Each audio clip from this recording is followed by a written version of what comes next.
Hello दोस्तों, नमस्कार। स्वागत है आपके अपने यूट्यूब चैनल राजगुरु कैंपस पर। प्यारे दोस्तों, साधारण ब्याज की हमारी एक क्लास हो चुकी थी। आज जो है हमारी नेक्स्ट क्लास है साधारण ब्याज पर, सिंपल इंटरेस्ट। कुछ क्वेश्चंस हम पीछे वाली क्लास में कर चुके हैं और आज की जो हमारी क्लास है उसके अंदर नेक्स्ट टाइप के क्वेश्चंस हैं। प्यारे दोस्तों, बहुत ही आसान सा चैप्टर है, मैंने आपको पहले भी बताया है, लेकिन आपको समझना पड़ेगा। ठीक है जी, क्वेश्चन पे आते हैं।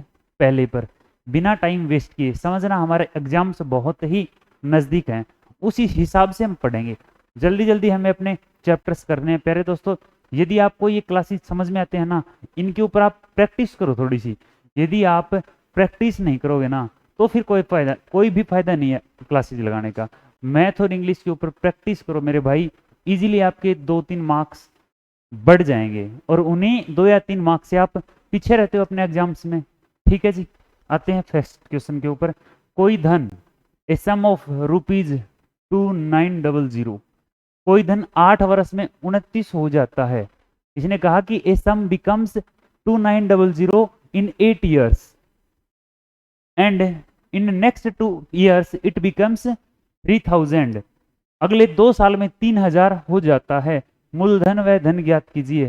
Find find principal and rate.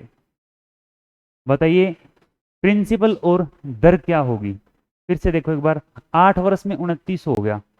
उसने कहा कि कोई धन था वो 8 वर्ष में कितना हो गया दोस्तों, 2900 हो गया। ठीक है, अब इसके अंदर क्या क्या शामिल है। इसके अंदर है मूलधन प्लस ब्याज। बहुत ही ध्यान से समझना है। कुछ धन हमने किसी को दिया, उसने कहा 8 साल में वो धन कितने रुपए हो गया, वो धन हो गया 2900 रुपये। अब हमें ये नहीं पता 2000 दिया था, 1000 दिया था, 1500 दिया था या 2500 रुपये दिया था, लेकिन अगली लाइन से हमें पता चलेगा। फिर उसने कहा अगले 2 साल में, इसका मतलब कुल मिलाकर 10 साल में, नेक्स्ट 2 years में, अगले 2 साल में वो धन कितना हो जाता है, तो वो हो जाता है 3000 रुपये। अब समझते हैं हम बात को। 2900 से 3000 हो गया कितने साल में, 2 साल में। इसका मतलब जो हमारा मूलधन होता है ये हम लोगों को पता है कि बराबर बढ़ता है हर साल बराबर बढ़ता है, लेकिन जो चक्रवृद्धि ब्याज होता है वो बराबर नहीं बढ़ता। साधारण ब्याज है वो बराबर बढ़ता है। तो यहाँ देखो, अब आप कहोगे कि 2900 से कितना हो गया हमारा, 2900 से हमारा हो गया 3000। इसका मतलब है 2 साल में कितना बढ़ा, तो आप कहोगे 2 साल में हमारा धन बढ़ा है 100 रुपये। बोलो हाँ कि ना। तो 1 साल में कितना बढ़ा, तो हम इजीली कह सकते हैं 1 साल में बढ़ा है 50 रुपये। बोलो हाँ या ना। 1 साल में हमारा धन बढ़ता है 50 रुपये। तो बताइए 8 साल में कितना बढ़ा, तो 8 साल में आप कहोगे 400 रुपये बढ़ा। बोलो हाँ या ना। तो 8 साल में हमारा धन जो है वो कितना बढ़ेगा, तो आप कहोगे 8 × 50, 400 रुपये। तो मैं मूलधन की बात करूं तो हमारा जो मूलधन है वो कितना आ जाएगा, तो मूलधन आ जाएगा 8 साल में कितना हो गया था 2900, और इसमें बढ़ा कितना है 400, तो हमारा मूलधन होगा 2500 रुपये। बोलो हाँ या ना। मूलधन कितना था 2500 रुपये। अब हमें ये भी पता चल गया कि हमारा जो है 1 साल में धन कितना बढ़ता है, वही तो हमारी दर होती है।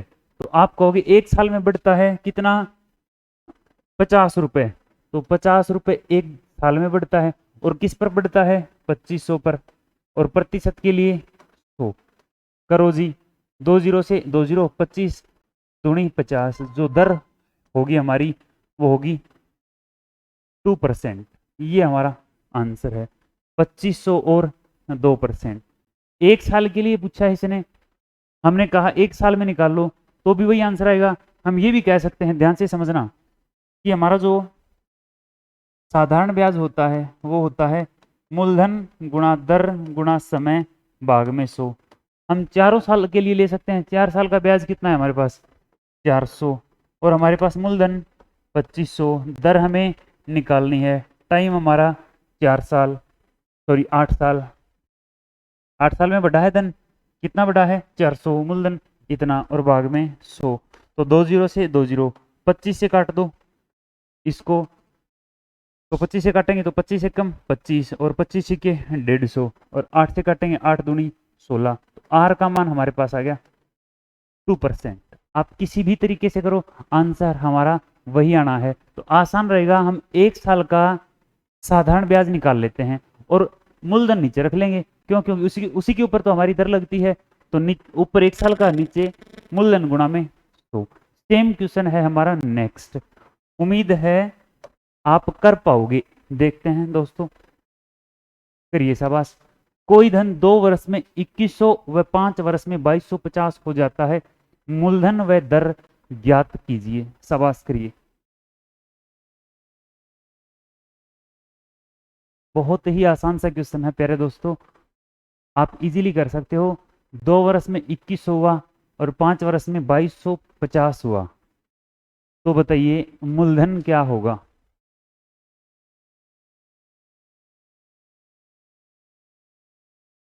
तो हम कहेंगे कि 2 वर्ष में कितना हुआ है 2100, और यहां इसने ये नहीं कहा कि अगले 2 वर्ष में, इसने क्या कहा है कि कुल 5 वर्ष में इतना हुआ। तो आप समझो, देखो 5 वर्ष में कितना हुआ है, तो 5 वर्ष में हुआ है 2250। बोलो हाँ या ना?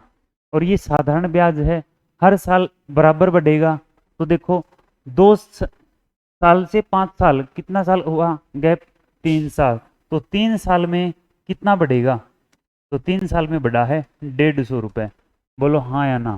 तो फिर 1 वर्ष में कितना बढ़ा, 1 साल में कितना बढ़ा? तो आप कहोगे 1 साल में बढ़ा है 50 रुपए। कोई डाउट है? 1 साल में 50 रुपए, ध्यान से समझो, 1 साल में 50 रुपए। तो 2 साल में कितना बढ़ा? तो 2 साल में बढ़ेगा, 2 साल में कितना बढ़ेगा? 2 साल में बढ़ेगा 50 गुणा 2, कितना आंसर आया? 100 रुपये बढ़ेगा। तो मूलधन में आपसे पूछूं, बताइए मूलधन कितना है? तो आपका धन बढ़कर कितना हुआ था? 2100 रुपये 2 साल में, और 2 साल में बढ़ा कितना था? 100। तो आपका मूलधन होगा 2000 रुपये। बोलो कोई डाउट है कि नहीं? आसान सी बात थी। अब मैंने कहा दर बताइए, तो दर का वही तरीका है। 1 साल में कितना बढ़ा पैसा आपका? 50 रुपये बढ़ा। किस पर? 1 साल में कितना बढ़ा है? 50 रुपये। किस पर बताओ? मूलधन पर। और मूलधन कितना है? 2000। और प्रतिशत के लिए 100। 2 जीरो से 2 जीरो और 0 से 0, आंसर आएगा 5/2, दैट इज इक्वल टू 2.5%। ठीक है जी, ये हमारी दर है और ये हमारा मूलधन, ये हमारा है मूलधन। ये लो जी, उम्मीद है बहुत ही अच्छे से आपको ये समझ में आया होगा। आते हैं नेक्स्ट क्वेश्चन पर। फिर ये सवाल बिल्कुल वैसा ही क्वेश्चन है, आप बिना पेन कॉपी यूज करे भी इसको कर सकते हो। बताइए।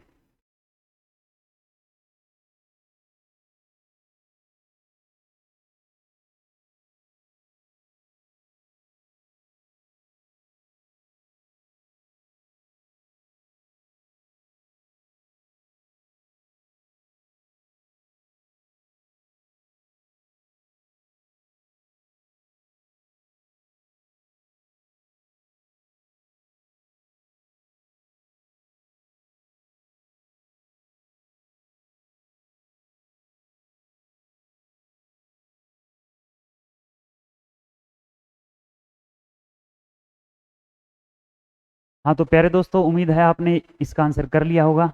देखते हैं। इसने कहा 3 वर्ष में, तो लिखते हैं 3 वर्ष में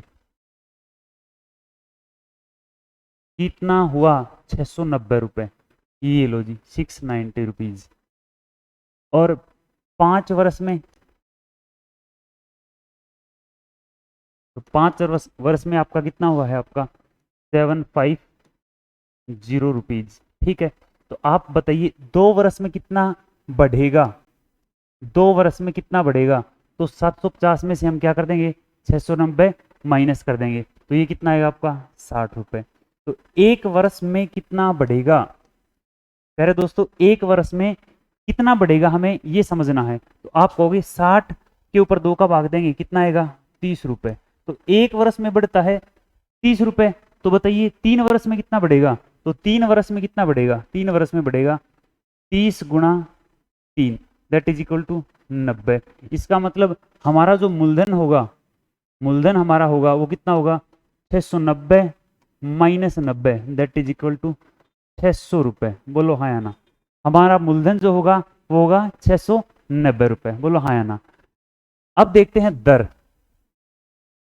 अब बात करेंगे दर की, ठीक है। एक बार फिर से समझते हैं।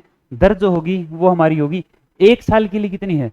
1 साल में पैसा आपका कितना बढ़ा है? आप बताइए शाबाश, 1 साल में कितना बढ़ा?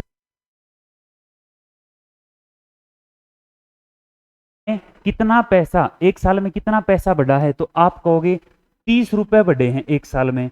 और मूलधन कितना है? 600। और प्रतिशत के लिए कितना आएगा? 100। बोलो कोई डाउट है क्या? 30 किस पर? 600 पर। और मल्टीप्लाई बाई 100 परसेंट के लिए 2 जीरो से 2 जीरो, 6 पंजे 30। तो आंसर कितना आएगा हमारा? 5%। दर जो रहेगी वो हमारी रहेगी 5%। और जो हमारा मूलधन रहेगा वो रहेगा हमारा 600 रुपए। ठीक है, उम्मीद है यहां तक आपको बहुत अच्छे से समझ में आया होगा। समझते हैं नेक्स्ट क्वेश्चन। कोई धन खुद का 9/25 गुणा ब्याज देता है। यदि समय व दर बराबर है तो समय ज्ञात कीजिए। क्या कहा? कोई धन खुद का 9/25 गुणा ब्याज देता है। यदि समय व दर बराबर है तो समय ज्ञात कीजिए, या ये भी कह सकता है कि दर ज्ञात कीजिए। प्यारे दोस्तों, बहुत ही आसान सा क्वेश्चन है। आप सभी लोग बहुत अच्छे से जानते हो कि हमारा जो साधारण ब्याज होता है वो होता है मूलधन गुणा दर गुणा में समय, और नीचे प्रतिशत हटाने के लिए हम क्या लिखते हैं? तो लेकिन इसने कहा कि जो हमारा टाइम और रेट है वो दोनों क्या है? आपस में बराबर हैं। टाइम और रेट क्या है? आपस में बराबर है। तो आप दोनों को कुछ भी मान लो, आप दोनों को हम ए मान लेते हैं। दोनों को हमने क्या मान लिया? ए मान लिया। तो जहां भी टाइम आए, जहां भी रेट आए, उसको क्या लिख देंगे? ए लिख देंगे। तो साधारण ब्याज। अब क्वेश्चन को देखते हैं। कोई धन खुद का 9/25 गुणा ब्याज देता है। प्यारे दोस्तों, 9/25 का मतलब हुआ, यदि ये मूलधन है ना आपका, समझ लो इस बात को ध्यान से, तो ये आपका क्या है? ब्याज है। और यहीं पे ये भी कह सकता है कि कोई धन खुद का 34/25 गुना हो जाता है, तो फिर आपका जो ऊपर विसर्जन होता, नीचे आपका मूलधन होता। लेकिन उसने ब्याज दे दिया सीधा 9/25। इसका मतलब है मूलधन 25 है तो ब्याज कितना आपका? 9 रुपए है। ठीक है, अब ये वैल्यूज आपको पुट करनी है। साधारण ब्याज 9 है और प्रिंसिपल आपका 25 है। रेट और टाइम को क्या लिख देते हैं? ए मल्टीप्लाई ए, और नीचे कितना है? 100। 25 चौके 100 और 9 चौके लिखेंगे तो क्या आ जाएगा? 36। तो ए गुणा ए स्क्वायर होता है 36। बोलो हाँ या ना। अब ए का मान हम चाहें तो ये भी लिख सकते हैं, ए इज इक्वल टू +-6। लेकिन न तो दर माइनस में रहेगी और न ही आपका समय माइनस में रहेगा। तो आपका जो ए आएगा वो आएगा 6, और वही क्या है आपका? टाइम, और वही क्या है आपका? रेट। ठीक है प्यारे दोस्तों, तो ये आपका आंसर रहेगा। आंसर क्या रहेगा? 6 ईयर्स। टाइम पूछा है 6 ईयर्स, रेट पूछी है 6%। उम्मीद है यहां तक बहुत ही अच्छे से समझ आया होगा। आते हैं नेक्स्ट क्वेश्चन पर। यदि किसी प्रकार का भी कोई डाउट है तो आप कमेंट में रख सकते हो। आ जाइए। कोई धन खुद का 4/9 गुना ब्याज देता है। कितने टाइम्स? 4/9 टाइम्स ब्याज देता है। यदि दर व समय बराबर है तो दर ज्ञात कीजिए। बताइए शाबाश, बहुत ही आसान सा और सेम क्वेश्चन है जो हमने पीछे किया था। बताइए प्यारे दोस्तों, क्या आंसर आएगा इसका? कोई धन खुद का 4/9 टाइम्स ब्याज देता है। A sum gives 4/9 times interest. ठीक है, if rate and time are equal, find rate percent. आते हैं जी क्वेश्चन पर। सबसे पहले मैंने आपसे कहा 4/9, इसका क्या मतलब हुआ? तो इसका मतलब यही हुआ हमारा 4/9। इसका मतलब है यदि ये हमारा मूलधन है तो ये हमारी क्या रहेगी? दर रहेगी। बोलो हाँ या ना। अरे नहीं नहीं भाई नहीं, दर नहीं रहेगी, इसको क्या बोलेंगे हम, मूल ब्याज। ये हमारा क्या रहेगा, ब्याज रहेगा। बोलो हाँ या ना। अभी मैंने बताया था टाइम और रेट आपका बराबर है, उन दोनों को आप ए मान लो, ठीक है। मर्जी है आपकी, यदि आपसे रेट पूछी है तो दोनों को आप आर मान लो, जो भी चाहो आप वही लिख सकते हो। आप चाहो तो इसको आर मान लो, ठीक है। अब आते हैं फॉर्मूले पर। आप फॉर्मूला मत लिखना, डायरेक्ट लिखना, मैं समझाने के लिए लिख लेता हूं कि ब्याज जो होता है साधारण ब्याज, वो बराबर होता है मूलधन मल्टीप्लाई दर इंटू टाइम। समय लिख देते हैं इसको, ठीक है। मूलधन गुणा दर गुणा समय, और प्रतिशत हटाने के लिए नीचे। तो अब देखो जी, ब्याज कितना है, 4 रुपए है। मूलधन कितना है, 9 है। दर कितना है, दर को आर मानना है, समय को भी हमने आर मानना है। नीचे कितना है, तो बोलो कोई डाउट है। तो अब आर स्क्वेयर आ गया, आर स्क्वेयर बराबर आ जाएगा हमारे पास 100 चाके 400, और नीचे कितना 9। तो इस प्रकार हमारी जो आर होगी वो होगी √400/9, और ये बराबर होगा 20/3, और ये बराबर होगा 3 छिक्की 18, 6 सही 2/3%। ये हमारा आंसर है दोस्तों, ठीक है जी। आज की हमारी क्लास हम यहीं पर ख़त्म करते हैं।